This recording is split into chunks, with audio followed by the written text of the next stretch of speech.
உங்கள் தோட்டத்திலும் இது போல் செவ்வாழை தார் வர வேண்டுமா? சிப் டு சிப் இடைவெளி வர வேண்டுமா? காம்பின் அளவு பெரிதாக வேண்டுமா? இப்போதே காணுங்கள்.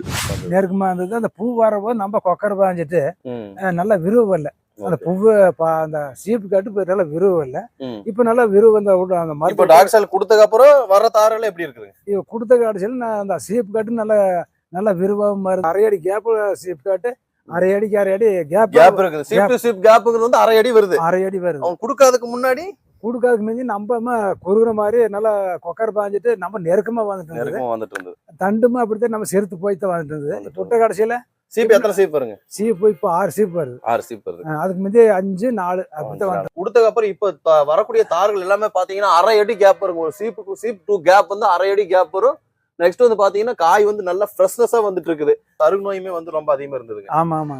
இப்ப அதுக்கு வந்து மருந்து வாங்கிட்டு வந்து வச்சிருந்தீங்க. மருந்து வாங்கிட்டு வந்து நாம என்ன சொன்னோம் அப்ப சொன்னீங்கன்னா இந்த டாக்டர் போட்டு விட சொன்னீங்க. அது விட்ட கடைசியில சருக்கு மருந்து கூட வாங்கிட்டு வந்தேன்.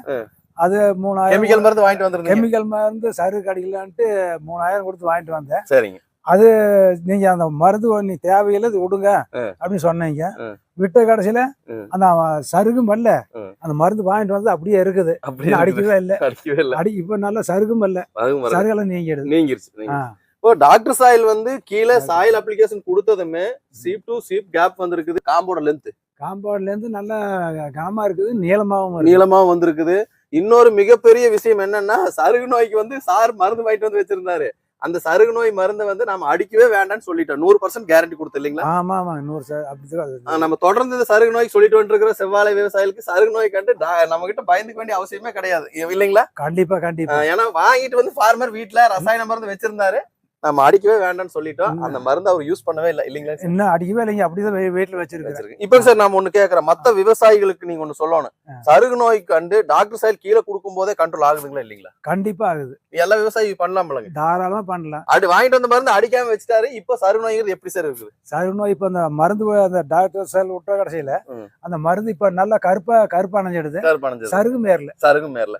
Super sir. அதாவது ஒரு விவசாயிக்கு ஒரு நோய் மட்டும் தீர்ந்தது மட்டும் இல்ல, இங்க நல்ல ப்ரொடக்ஷன், நல்ல உற்பத்தி, குவாலிட்டியான காய், அப்படி குவாலிட்டி கண்டிப்பா. அந்த குவாலிட்டி இருக்கும் போது விவசாயி நல்ல விலைங்கிறது வந்து மார்க்கெட்ல கிடைக்கும். அதையும் கொடுத்துருக்குது டாக்டர் சாயில். ஒரு நோய்க்கு மருந்தாவும் செயல்பட்டு இருக்குது. ஒரு விவசாயிக்கு சார் எவ்வளவு திருப்தியா இருக்குது? முழுமையான திருப்தியா இருக்குது. Okay sir. இந்த சருகு நோய் கண்டு யாரும் பயந்துக்க வேண்டாம். வெறும் நோய்க்கான தீர்வு மட்டும் டாக்டர் சாயில் இல்ல. நமக்கு கொடுக்கக்கூடிய அந்த உற்பத்தி பொருள் அப்படிங்கிறது ஃபர்ஸ்ட் குவாலிட்டி, பெஸ்ட் குவாலிட்டி, நல்ல வெயிட், இது எல்லாமே டாக்டர் சாயில் கொடுக்கும் அப்படின்னு சொல்லி நம்ம தங்கவேல் சார் மூலியமாக அனைத்து விவசாயிகளுக்கும் தெரிவித்துக் கொள்கிறோம். நன்றி, வணக்கம்.